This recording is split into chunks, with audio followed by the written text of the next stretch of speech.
ஈரானை தாக்க வேண்டிய அவசியம் அமெரிக்காவுக்கு இருந்துச்சு. அதுதான் என்னோட அடுத்த கேள்வியா இருந்துச்சு. என்ன ரீசன்? என்ன ரீசன்னா, நம்மளுக்கு இந்த ஜியோ பொலிட்டிக்ஸ்ல ஓரளவுக்கு புரிஞ்சவங்களுக்கு என்ன தெரியும்னா, இந்த ஸ்ட்ரெய்ட் ஆஃப் ஹோர்முஸ்ங்கிறது ஒரு மிக முக்கியமான ஒரு பாதை, ஒரு வணிக பாதைக்கு மிக முக்கியமானது, கப்பல் போக்குவரத்துக்கு மிக முக்கியமானது. இந்த வணிக பாதை ஈரான் கிட்ட இருக்கிறதுனால இந்த வணிக பாதை மூலமா தான் சீனா போன்ற நாடுகளுக்கு கச்சா எண்ணெய் என்பது போய் சேருது. இப்ப ஈரான் அடிக்கிறது மூலியமா ஆக்சுவலா சீனாவை தான் அடிக்கிறாங்க. இன்டைரக்டா சீனாவுக்கு ஒரு பெரிய பாதிப்பும் ஏற்படும் இதுல. ஏன்னா கச்சா எண்ணெய் பங்கீடு வந்து ஈரானும் சீனாவும் ரொம்ப நெருக்கமா இருக்காங்க அந்த விஷயத்துல. இப்ப சீனாவோட வளர்ச்சியை வந்து எப்படியாவது தடுக்கணும் அப்படின்னா கச்சா எண்ணெயை கண்ட்ரோல் பண்ணிட்டா தடுத்துடணும். ஏன்னா சீனா கிட்ட டைரக்டா ஆயில் வந்து இல்ல. அதனாலதான் நீங்க யோசிச்சு பாருங்க, சீனா ஏன் வந்து அல்டர்னேட்டிவ் எனர்ஜிக்கு அவன் ரொம்ப மெனக்கறான், ஏன் அவன் அவ்வளவு மெனக்கறான்னா அதுக்கு காரணம் இருக்கு. ஏன்னா எண்ணெயில இருந்து அவன் எவ்வளவு தன்னை விடுவிச்சுட்டு வெளியில வரானோ அதுதான் அவனோட விமானங்கள் கூட எண்ணெயில இயங்க கூடாதுன்னு நினைக்கிறான் சீனா. அப்ப அமெரிக்கா என்ன பண்ணுது, சீனாவை நமக்கு கீழே வச்சுக்கணும் அப்படின்னா சீனாவுடைய ஆயில் சோர்ஸை ஃபுல்லா திரும்ப கண்ட்ரோல் பண்ணிட்டோம் அப்படின்னா பண்ணிட முடியும். அப்ப அந்த இடத்துல ஈரான் கிட்ட அது கண்ட்ரோல் இருக்கு. ஈரானும் அமெரிக்காவுக்கு எதிராக நிக்குது.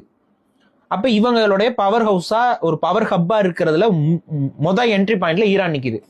அப்ப ஈரானை எப்படியாவது அடிக்கணும். அப்ப என்ன பழி சொல்லலாம்? ஈரான் வந்து நியூக்ளியர் ப்ராஜெக்ட்ஸ் ரிசர்ச் பண்றாங்க. இதுதான் சான்ஸ். உன்கிட்ட நியூக்ளியர் வெப்பன் வரும்போது அது ஓகே, இவன்கிட்ட ஏன் வரக்கூடாது? இவன் நியூக்ளியர் வெப்பனை போட்டுருவான். சரி, நீ போட்டிருக்கே, என்ன பண்ணலாம் உன்ன? இப்ப நார்த் அமெரிக்கா இருக்கு, வடகொரியா இருக்கு.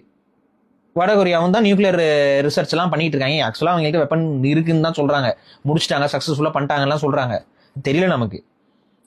இப்ப அவங்க தான் ரிசர்ச் பண்ண, அவங்க கூட போய் சண்டை போறியா? வாஷிங்டனை நோக்கி நாங்க செலுத்துற அளவுக்கு வச்சிருக்கோம் சொல்றாங்க. வெளிப்படையா சொல்றேன், போய் சண்டை போட வேண்டியதானே? ஏன் அங்க சண்டை போடல, இங்க ஏன் போடுற? இல்ல கேட்டா அதுக்கு என்னன்னு சொல்றாங்க பாரு, அங்க எண்ணெய் வளம் இல்ல, அவ்வளவுதான் விஷயம். இப்போ அதாவது நார்த் கொரியாவை அழிக்கிறதுனா உண்மையாவே நியூக்ளியர் வெப்பனுக்காக தான் போய் சண்டை போடணும். ஆனா அப்படி சண்டை போட்டு அவன் என்ன பண்ணுவான்? நியூக்ளியர் வெப்பனை போட்டுருவான். அப்படி அவன் ஏதாவது பண்ணா அந்த ரிஸ்க் எடுத்து நம்ம போய் சண்டை போட்டு அவங்ககிட்ட இருந்து என்ன எடுக்கிறது? ஒண்ணுமே இல்ல. அவன் ஏதோ தற்சார்புல வாழ்ந்துட்டு ஏதோ பண்ணிட்டு இருக்கான். இல்ல மெக்னீசியம் டெபாசிட் அது இதுன்னு இருக்கு, பட் அவ்வளவு பெரிய முக்கியமான விஷயமெல்லாம் இல்ல. அது எண்ணெய் இருந்துச்சுன்னா, எண்ணெய் இருந்ததா நாய் போல நாங்கள் வேட்டையாடுவோம்ங்கிற அந்த கான்செப்ட் தான் அமெரிக்கா. அப்ப என்ன பண்ணுது, ஈரான் கிட்ட எண்ணெய் வளம் இருக்கு. எண்ணெய் வளங்களை அது ஒரு பாதையும் அது கண்ட்ரோல் பண்ணுது. ஒரு பாதையும் ஒரு கேட்டும் இருக்கு, ஒரு வளமும் இருக்கு. அப்ப அது சும்மா விடுமா?